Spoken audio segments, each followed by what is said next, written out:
ఊర్లో ఇద్దరు మనుషులైతే చంచలమ్మ దగ్గరకు వచ్చి నమస్కారం చంచలమ్మ గారు అని చెప్పి అంటూ ఉంటాడు.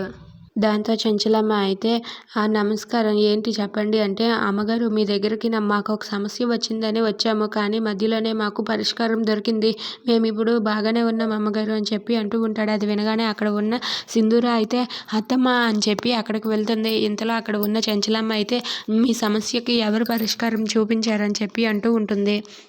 అది వినగానే అక్కడ ఉన్న సింధూర అయితే ఏవండి మిమ్మల్ని చంచలమ్మ గారు పిలుస్తున్నారు అని చెప్పి చంటిని పిలిచి, ఏవండి మిమ్మల్ని చంచలమ్మ గారు పిలిచారని చెప్పి అక్కడే అలా నిలబడి ఉంచుతుంది. ఇంతలో వాళ్ళైతే మా సమస్యకు పరిష్కారం ఇతనే చూపారు, ఇతను చెప్పబట్టే మా ఇద్దరం ఇప్పుడు కలిసి ఉన్నామని చెప్పి అంటూ ఉంటారు. అది వినగానే అక్కడ ఉన్న చంచలమ్మ అలా చూస్తూ ఉంటుంది. ఇంతలో సింధూర అయితే చూసారా మా ఆయన చాలా మంచి తీర్పు ఇచ్చారు కదా, మా ఆయన మంచి తీర్పు ఇచ్చాడు కదా చంచలమ్మ గారు అని చెప్పి అంటూ ఉంటుంది. అది వినగానే చంచలమ్మ ఏం మాట్లాడకుండా మౌనంగా ఉంటుంది. అలా వాళ్ళైతే చూస్తూ ఉంటారు. Thanks for watching friends. Please subscribe our channel.